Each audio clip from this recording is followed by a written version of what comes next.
Well, good morning. Good morning, everyone. Thank you for being here. I'm King County Executive Dow Constantine. Almost 1 year ago to the day, I launched the very first initiative funded by King County's innovative Best Starts for Kids Levee. The promise I made to invest in what works, to prevent negative outcomes in our community, and to help every baby born and every child raised here in King County to be on a path toward lifelong success.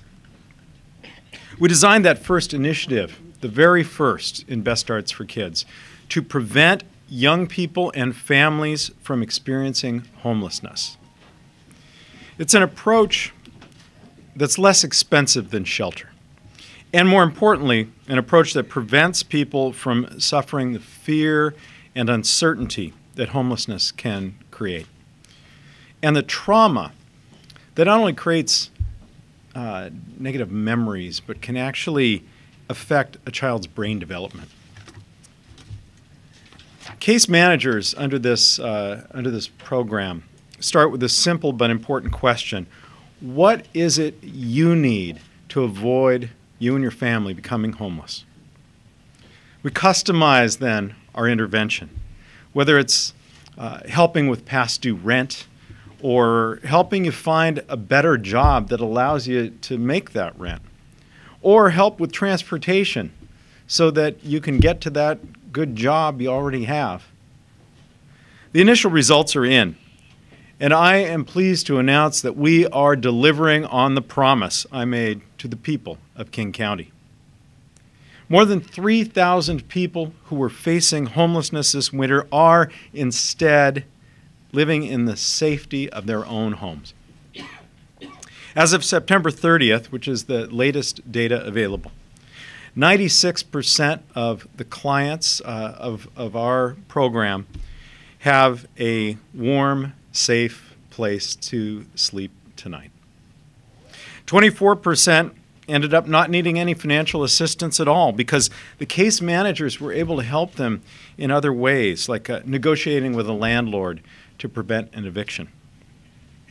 And the data shows we are reaching young people and families of color.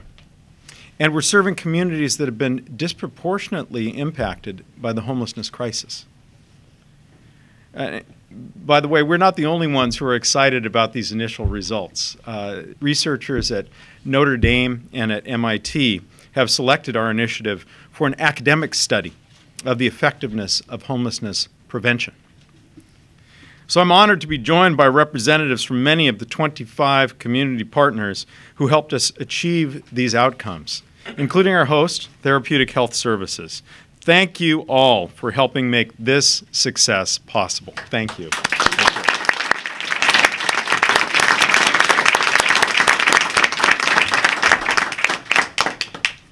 So this year, we launched several other initiatives funded by the people of King County through Best Starts for Kids and brought effective programs to scale. Expanding effective home visiting programs for families with young children to help those young parents and help them get their kids off to a strong, healthy start in life. Creating safer, healthier schools and neighborhoods throughout King County. Opening new school-based health centers where students can meet with medical, or dental, or mental health providers at no cost so that they can focus on and excel at their studies.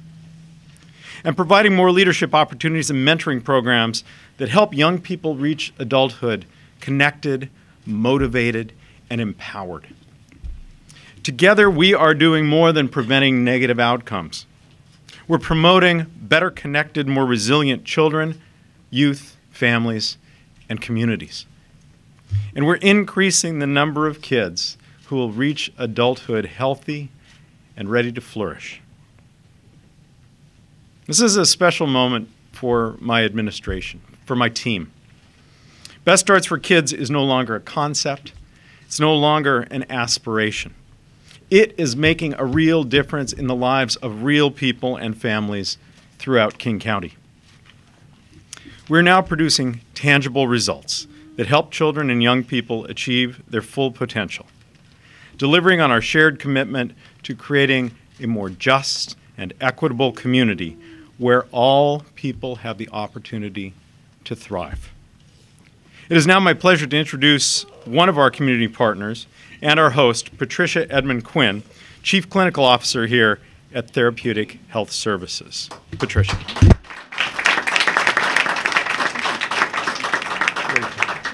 Thank you so much. I'm honored for us to be the host today and want to let you know that Best Starts for Kids, Youth and Family Homeless Prevention Initiative gives THS, Therapeutic Health Services, a powerful program to keep youth and their families from becoming homeless. The program has increased our capacity to serve the needs of youth and families in our community and adds significantly to the portfolio of behavioral health and outreach services that we provide. Now, I'm going to introduce to you and would like to have Terry Pottmeyer, President and CEO of Friends of Youth.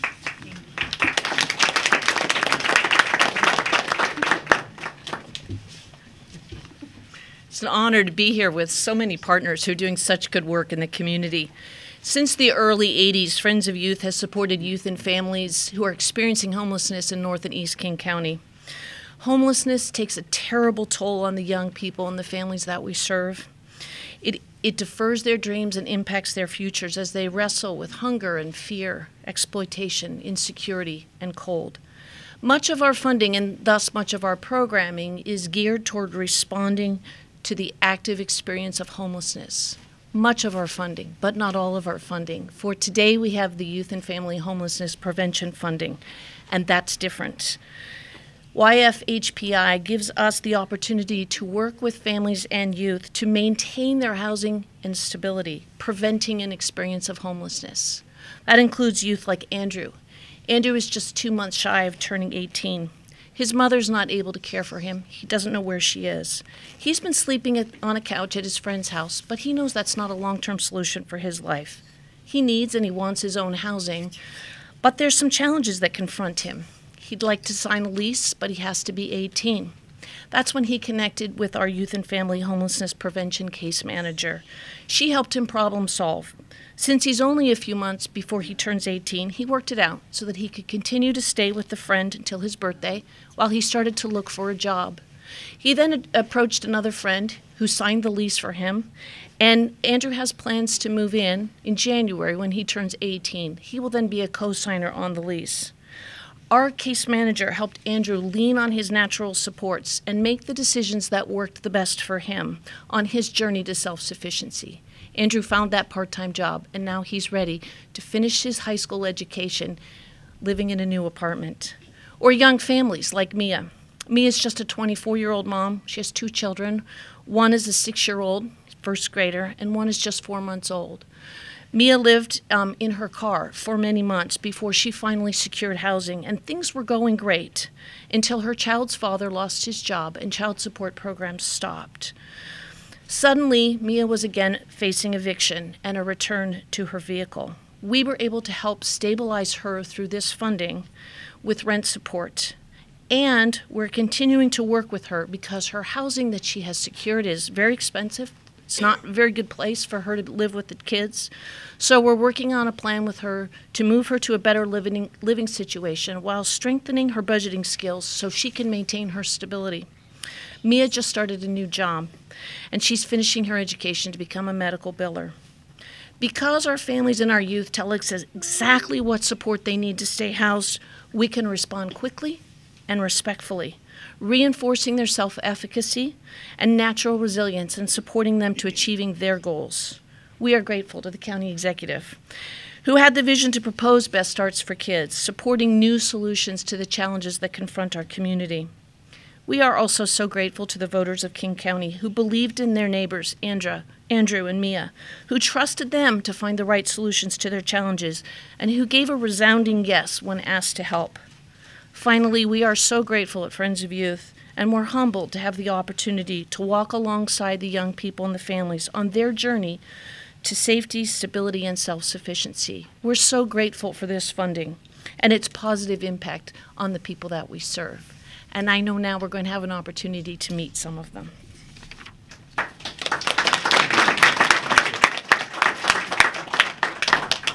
Thank you, Terry. Next, we have Andrina Jones from Therapeutic Health Services.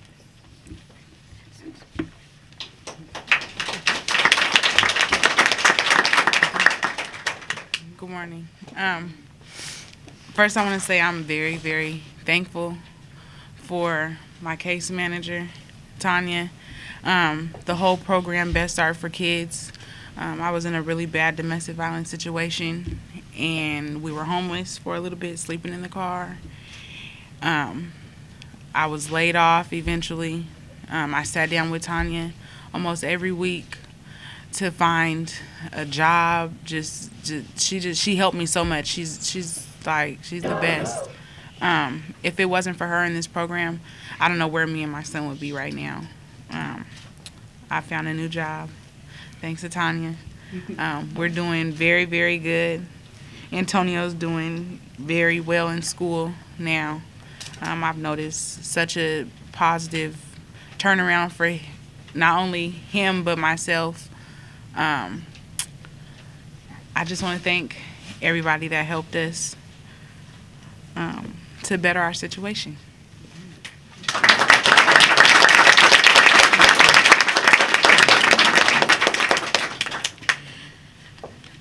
Thank you, Andrina.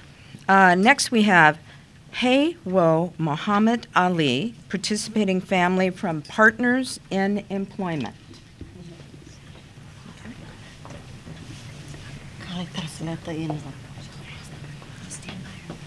Good morning. Yeah. My English is broken. My son is one that helping me. Yeah.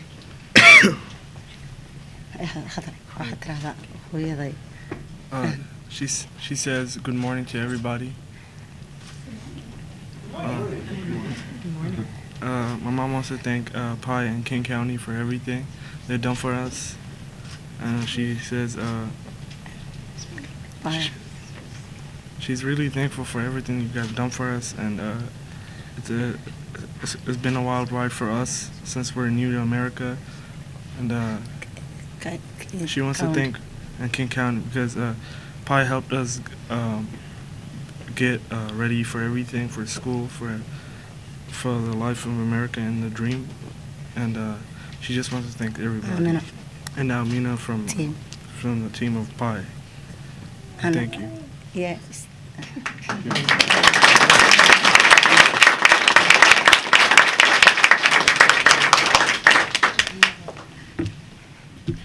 Next, we have Lynnette Bear, a participating family from United Indians of All Tribes.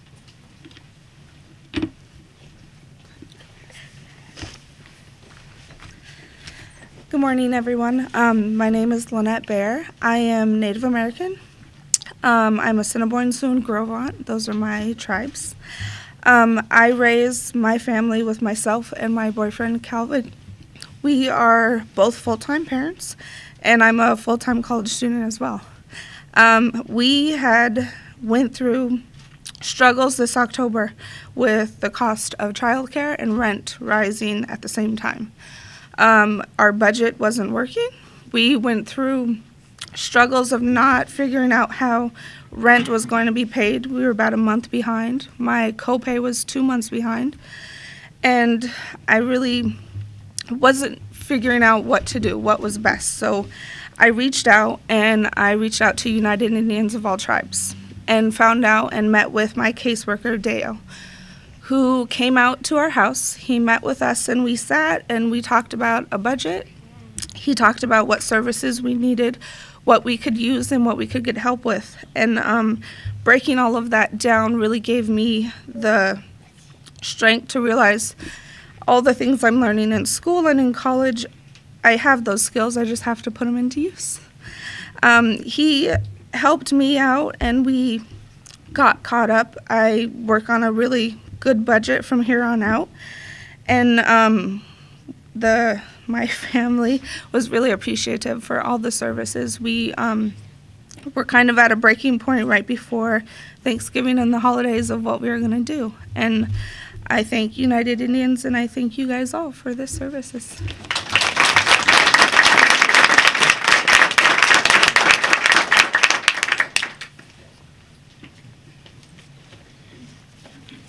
So I want to thank everyone for being here today. As you can see, this is a simple, straightforward program that really gets to the heart of the issue. How do we keep people housed and help themselves, help them be able to be self-sufficient and take care of their families?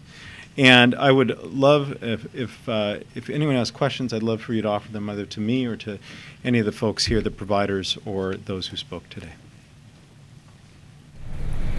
So with this program, you award the money to the different nonprofits. This is a new approach of case management. For each organization, was there specific training done after this money was granted, and how did that process work? There was, and the expert on that is right here. This is the head of our Human Services Department, Adrienne Quinn, who can tell you a little bit more. Thank you. Adrienne Quinn, King County Department of Community and Human Services. Yes, there's a substantial amount of training, and one of the things that is different about this program is that we have developed a learning community. And so all of the case managers get together on a regular basis. They share their experiences of what's working, what's not working, how do you tell if a family is at imminent risk of homelessness, and how do you help build the resources for the family themselves. And so there's lots of training about what are the employment resources available in the community, what are the other resources available in the community that people may want to take advantage of. So there is substantial training as part of this program. When you look at the success of the 3,000 people that you've prevented from going homeless, to improve those numbers even more, what would be needed? Is it more money, more case managers, or are you meeting what you can right now? No, we think that the need is far greater than what it is. Our partner agencies were initially awarded money specifically for the case managers, and then the flexible funds as well. And they are working with so many clients that we are definitely could spend a lot more of the money because there's so many families in need. And I think one of the important things to note as well is that it's not really just about the money. Many of the families, just as you heard from one of our speakers this morning, just need help navigating some very complex systems, or knowing what resources are available, or just having those supports. And so a quarter of the families haven't even requested any money. They've just had a helping hand help them navigate the systems. Question for Dow. Yep. There are going to be some folks who are cynical about this, to say, well, it's good that folks don't get to the street in the first place, but what do you do about folks who are there, Band-Aid on a problem? What do you say to those folks who say, well, what else you do?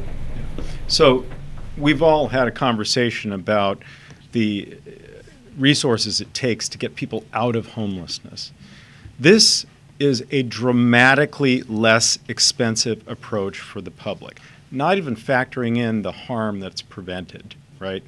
This costs much, much, much less even than sheltering someone who's on the streets and providing the services that they need while they're going through that trauma. It is the smartest thing we can do to make sure that folks who are teetering on the edge don't end up in homelessness. So what I would say to them is that in addition to the humanitarian impulse that led all of us in King County to approve Best Starts for Kids, this is a smart approach on a purely dollars and cents basis. Are you finding that more people are sympathetic to these sorts of things, constituents? Yeah. People get early investment. They get prevention. They understand that what we collectively want to do is allow each person to be able to stand on their own feet and take care of themselves and their families. And it often takes just a little bit of help to allow that to happen, and that's what this program is really all about. Are there others? Well, I want to thank you. Many of us will be here to talk with you afterwards. This is, and don't leave yet because we want to get a picture together, okay? But this is an example of King County innovating and pioneering an approach that we hope to be able to propagate across the state and across this country and continue to invest in here so that we are able to finally get ahead of this homelessness and housing crisis and ensure that every person in this county, every child being raised here, has the opportunity to succeed in life. Thank you so much for being here today. Thank you, guys.